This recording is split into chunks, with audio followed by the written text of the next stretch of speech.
So the case is allocated to court number 4 for hearing and determination. He may be released on bond of 100,000 shillings with one surety of a similar amount, or cash bail of 50,000 shillings with one contact person. The accused will be supplied with copies of witness statements, the charge sheet, and any other documentary evidence the prosecution intends to rely on. In this case will be mentioned on 18th for pre-trial. Kesi yako itatazwa mnamo tarehe 14 mwezi wa 4 mwaka huu na itakuwa kusikilizwa katika koti namba 4. Kwa sasa hivi koti inaweza kufuatilia na dhamana ya shilingi 1,100 ama pesa taslimu ya shilingi 50,000 na kutumia mbadala.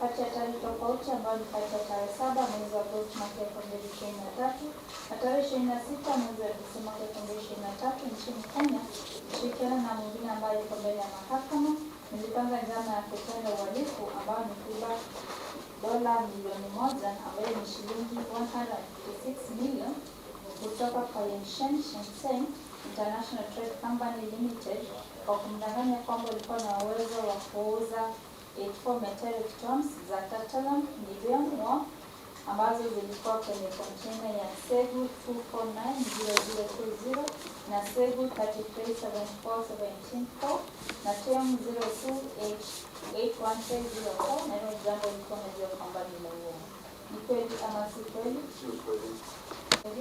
Maelezo ikiwa mnamo tarehe 26 mwezi wa Disemba mwaka 2023 nchini Kenya, mshirikana na wengine ambao wako mbele ya mahakama ikiwa na nia ya kudai ilipokea dola milioni 1 ambayo ni shilingi 156 million pesa za Kenya kutoka kwa KSH156M International Trade Company Limited kwa kudanganya kwamba ulikuwa na uwezo wa kuuzia kampuni 84 metric tons of tantalum iodine ore ambazo zilikuwa ziwekwa kwenye container yenye namba ya usajili Segu 2490020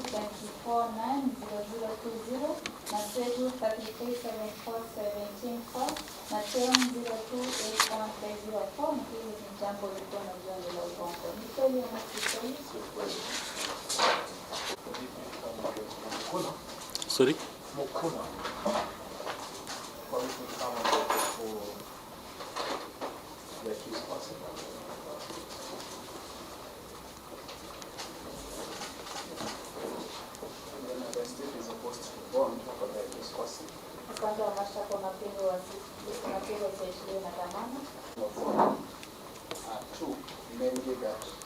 Affidavit sworn by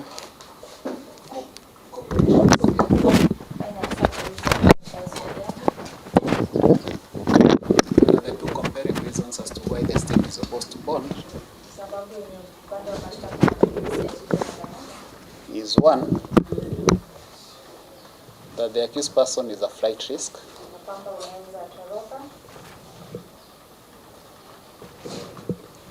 This is captured from paragraph 8, 9, 10, 11, 12 and 13, 10, 11, 12 and 13, namely that one, the accused person has to travel documents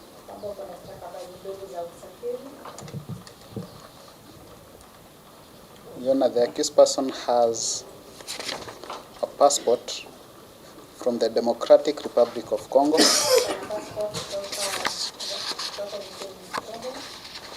which he did not use to gain entry into the country, and instead used an interstate pass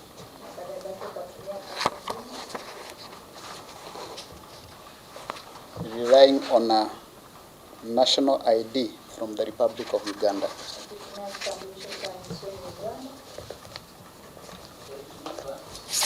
Interstate pass.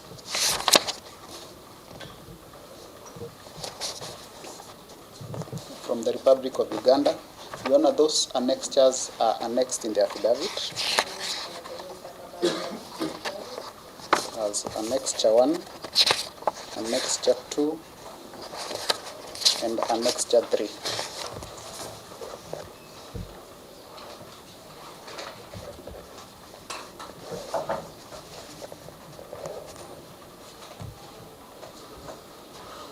Your Honor, the use of the interstate pass points to him trying to conceal his entry into the country and not using his passport.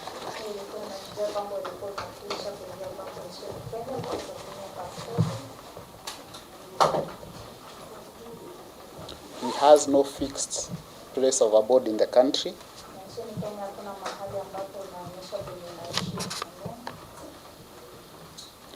And those two, Your Honor, point that the accused person is a flight risk.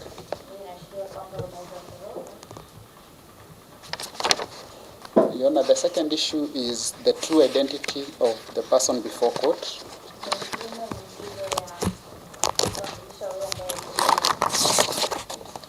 From the charge sheet, there are two aliases which the accused person uses.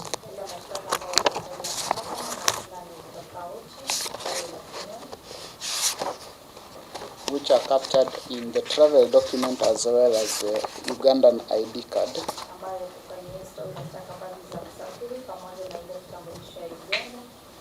Thus, it is necessary to identify and to establish the true identity of the person before court.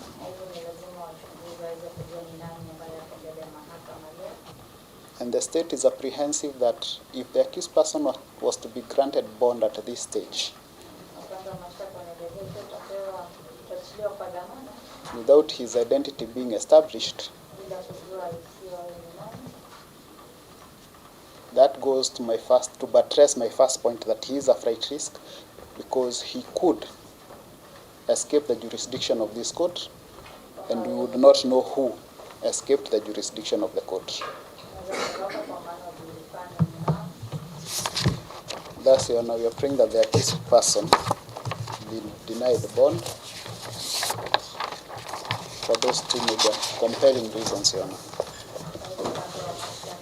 Governments that have no evidential basis.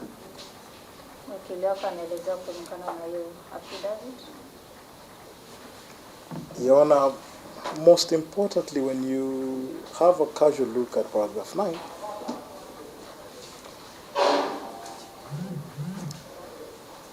Your Honor, the deponent has deponed that there is a sales and purchase agreement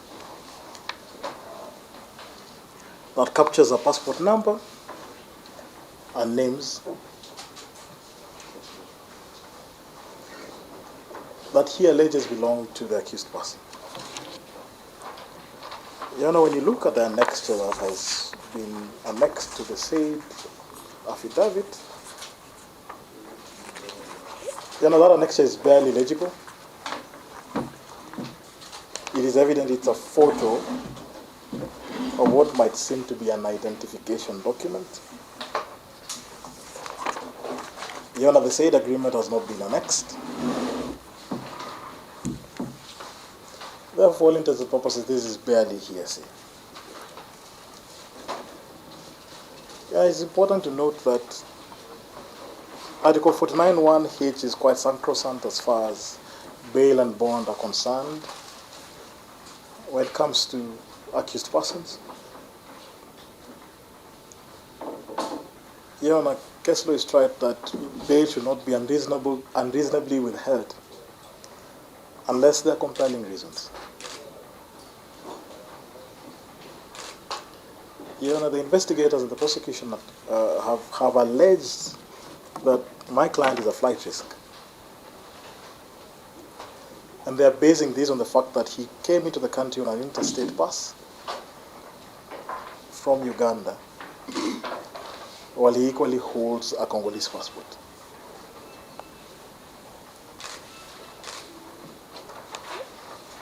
Your Honor, nothing prevents a human being from having dual nationality, Your Honor. The averments are not that the documents that are before court are forgeries. The averments in court are that the documents are from different countries. Nothing prohibits an individual from having dual nationality, Your Honor. It is thus my submission that the argument that by virtue of the fact that the accused person came into the country through an interstate pass while annexing a Ugandan identification card is evidence that he was in the country lawfully. And he had the right to choose how to get into the country, being a member of the East African community. Secondly, Your Honor, the prosecution alleges that the other reason as to why he's a flight risk is he has no fixed abode. It is unfortunate that the investigators have not done their investigations appropriately, because the accused person actually has a fixed abode. He has been a resident for the last 2 years of Impala Street apartment.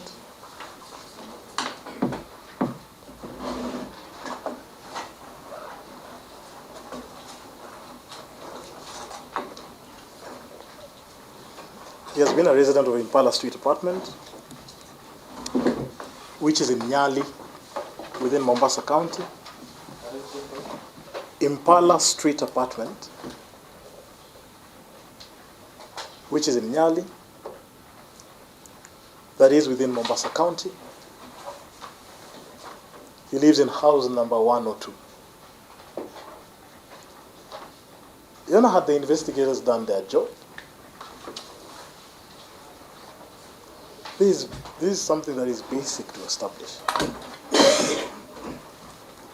Had we not been ambushed and had we been provided with this affidavit in due time, we would have provided a lease agreement to evidence the same.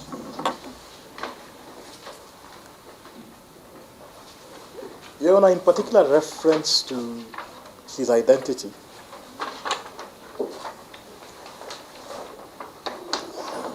the courts have variously granted foreigners bail and bond terms and withheld their passports in court as a safety net to ensure that they then don't escape the jurisdiction of this court. Therefore, this court has all the apparatus to ensure that once the accused person is given bail, favorable bail and bond terms, he would attend court. And this includes the requirement of him having a surety and a contact person. It is thus my humble submission, Your Honor, that from where we sit, the affidavit that is before court is full of innuendos and hearsay, has no iota of evidence but mere averments, that for all intents and purposes, Your Honor, would require thorough scrutiny through a trial process to establish the authenticity of the said averments. Because from a casual look, in fact, the parties who are involved are not even on the dock, Your Honor.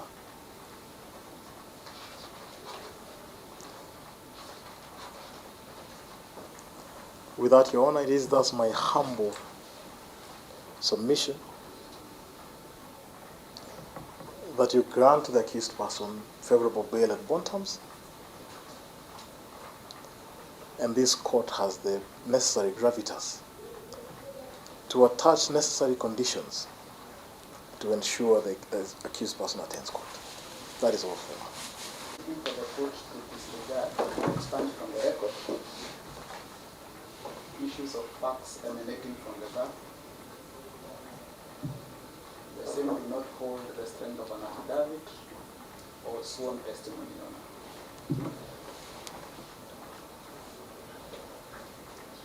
Your Honor, there is no document which has been placed before you to evidence this person's place of abode. So it's time for this client to avail documents in court, and they can be granted time. In the meantime, Your Honor, the state is opposed to their person being granted bail. On that application on Monday.